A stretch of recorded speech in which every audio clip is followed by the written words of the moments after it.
No universo de Shumatsu no Valkyria, mais conhecido como Record of Ragnarok, fomos apresentados a lutas magníficas entre deuses e a humanidade. Porém, ainda vão ocorrer lutas de escalas maiores com personagens icônicos da história e deuses importantes de várias mitologias. Como já sabemos, a humanidade foi desafiada para um confronto versus deuses no Ragnarok. 13 lutadores, os 13 deuses guerreiros e os 3 humanos mais fortes. Rapidamente relembrando, já tivemos as lutas de Lubu vs Thor, Zeus vs Adão, Poseidon vs Kojiro Sasaki, Jack o Estripador vs Hércules, Shiva vs Hailen da Mimon, Buda vs Zero Fukui Rajun, Hades vs Kenshin Huan, e a luta que está ocorrendo nesse momento no mangá é Nikola Tesla vs Beelzebub. Por isso, no vídeo de hoje, vamos conhecer as possíveis lutas que podem acontecer em Shumatsu no Valkyria com os humanos e deuses que ainda não apareceram na obra até agora. Sem mais delongas então, sejam muito bem-vindos ao canal Player Solo e bora pro vídeo.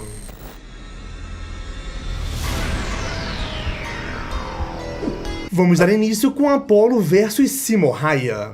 A expectativa é que a próxima luta seja entre o deus Apolo contra Simohaia. O Apolo é um deus do panteão grego, sendo representado como deus do sol, da música, do amor e outras coisas. E ele é também um dos principais deuses do panteão grego. Assim podemos esperar que ele seja um representante dos deuses extremamente poderoso. Como já vimos em outras lutas, os deuses sempre têm características como força divina, resistência elevada, velocidade acima do comum, sendo alguns deuses rápidos como a velocidade da luz. No caso do Apolo, podemos esperar tudo isso, além de alguma habilidade que represente o Sol ou algo parecido. E além de, claro, a sua principal habilidade que põe ele aqui nessa lista contra o Simohaia, que é o fato de Apolo ser o arqueiro mais habilidoso dos céus. Já o seu oponente no lado dos humanos, o Simohaia é conhecido como Morte Branca, e foi uma pessoa que realmente existiu como vários humanos que lutaram na obra até o momento. Seu apelido Morte Branca é dado por o Simohaia foi um importante combatente franco-atirador na Guerra de Inverno, quando a Rússia Soviética queria invadir a Finlândia na Segunda Guerra Mundial.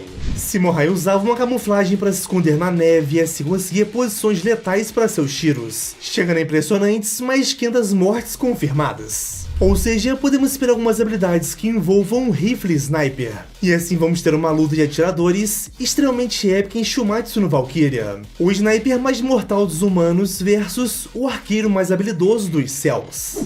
Próxima luta temos o Odin versus o Leônidas. E essa que tem tudo para ser a luta final do Ragnarok, que vai decidir quem será o vencedor, humanos ou deuses. O Odin em Shumatsu no Valkyria é um deus extremamente imponente, sendo referido como Rei dos Deuses e o deus supremo do panteão nórdico. E ao que tudo indica, o Odin será um fortíssimo usuário de magia.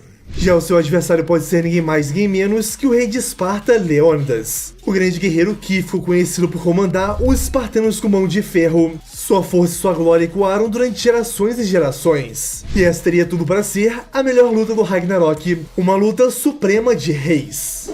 Mais uma luta temos o Loki versus Soulja-Okita. Loki é um dos deuses mais importantes da obra, sendo visto desde o começo como tendo desprezo pelos humanos, e hoje posteriormente por ver alguns deuses sendo mortos. Na obra, Loki é retratado como um deus um tanto sorridente, de cabelos verdes e com bastante imponência. E ele possui algumas habilidades que já foram mostradas, como por exemplo seu teletransporte, e é onde ele consegue manipular portais para transportar a si mesmo, e além de conseguir transportar objetos entre eles também. Já o seu oponente Soulja-Okita é o oposto do deus da mentira. Soulja-Okita já apareceu na obra brevemente, e até então está confirmado na lista de lutadores humanos. E ele tem uma aparência bem juvenil e uma energia quase demoníaca, sendo habilidoso, imponente e bastante corajoso, como quando ficou ao lado de Buda no confronto contra Loki e os 7 deuses da sorte. O Okita, assim como outros humanos citados, também existiu, e ele foi um importante capitão de uma unidade de Shisengumi, uma tropa especial de espadachim Shogun do período Edo do Japão. E ele se destacou como um dos melhores, se não o melhor espadachim de todos, tendo chegado ao posto de capitão ainda muito jovem.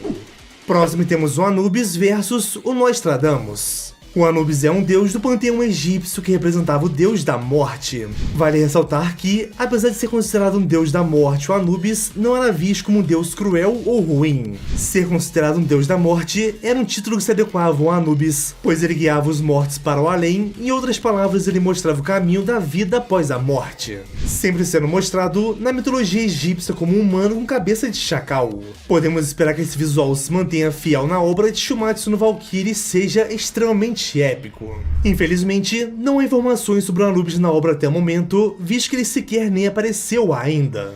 Já o seu oponente poderá ser Michel Nostradamus, considerado o profeta do século. Nostradamus já deu as caras na obra, sendo mencionado como coringa da humanidade contra os deuses, mas não um coringa ruim, sim um trunfo que será usado contra os deuses. Isso porque Nostradamus é extremamente poderoso, tendo cometido um grande pecado contra os deuses nórdicos e sendo enviado para Helheim, o lugar aonde nenhum humano foi enviado antes. Esse feito foi causado basicamente porque Nostradamus destruiu Bifrost, e a Bifrost é a ponte que liga os 9 reinos nórdicos, desde Asgard a Helheim, que no caso seria o inferno para nós. Somente com esse ato podemos ter uma noção do quão poderoso esse jovem brincalhão pode ser. E ele é também bastante alegre e gosta de pegar peças nas pessoas, como quando disse a Brunhilde que previu a vitória dos deuses no Ragnarok. Vale lembrar que Nostradamus também pode lutar contra o Odin. Isso porque o Odin é um deus que anseia ver o futuro, já o Nostradamus é um vidente que vê o futuro que Odin tanto anseia.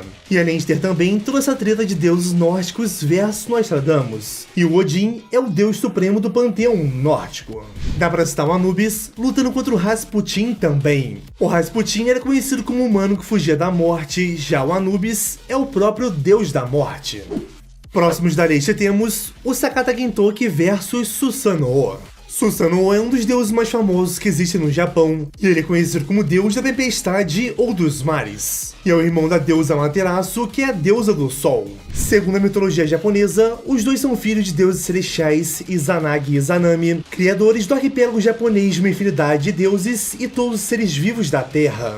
Susanoo era uma divindade realmente indesejável para os humanos e figurava no reino dos deuses como um deus perturbador. Seu caráter e personalidade foram descritos por Nihongi, mais precisamente do que qualquer outra divindade mencionada nos antigos registros. Segundo ele, Susanoo era um deus dotado de uma natureza extremamente má, da qual com frequência resultava em ações muito cruéis. Já o seu oponente é Sakata Gintoki, nascido com o nome de Kintaro, que significava menino de ouro. Sakata Gintoki é um dos heróis mais famosos que existem no Japão. Suas histórias não passam de lendas ou boatos, tendo algumas versões com ele sendo um semideus, já em outras com ele sendo um humano extremamente forte. Quando era uma criança, Kintaro foi criado no meio das montanhas e florestas com outros animais. Em versões, suas lendas dizem que ele foi criado por uma feiticeira da floresta, que o transformou em um menino de força sobre-humana. Somente adulto que Kintaro mudou seu nome definitivamente para Sakata Gintoki, e é onde começou a trabalhar por muito tempo como guarda-costas de um governante poderoso.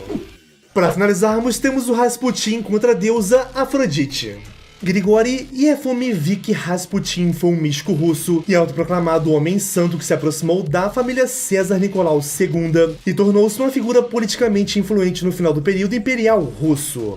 Filho de camponeses pobres, ganhou na juventude o apelido de Rasputin o Depravado. Considerado um monge, adotou uma seita chamada de Flagelantes e após peregrinar aos Montes Athos reapareceu em sua terra natal com a fama de poder curar doenças. Ardiloso, na presença de Césares mantinha a imagem de homem santo, mas fora disso pregava a doutrina de redenção e seduziu várias mulheres. Não é à toa que Rasputin era conhecido pelos seus cultos envolvendo muita putaria. Já a sua oponente, temos a imponente, desejada, bela e poderosa deusa Afrodite. E ela que já dispensa apresentações, aparecendo na obra desde o começo da reunião dos deuses. Suas habilidades podem ser algo relacionado ao controle de emoções de seu oponente, conseguindo controlar o seu desejo ou algo relacionado. Seus possíveis poderes cairiam perfeitamente contra o santo tarado. E finalmente teríamos uma mulher deusa lutando também. E é isso, galera, chegamos ao final de mais um vídeo, espero que tenham gostado. E se você chegou até aqui, não esqueça de deixar o seu like, se inscrever no canal e também compartilhar esse vídeo, beleza? As nossas redes sociais estão aqui na descrição, segue a gente lá que dá uma moral absurda também. E é isso, muito obrigado, vocês são os melhores e valeu!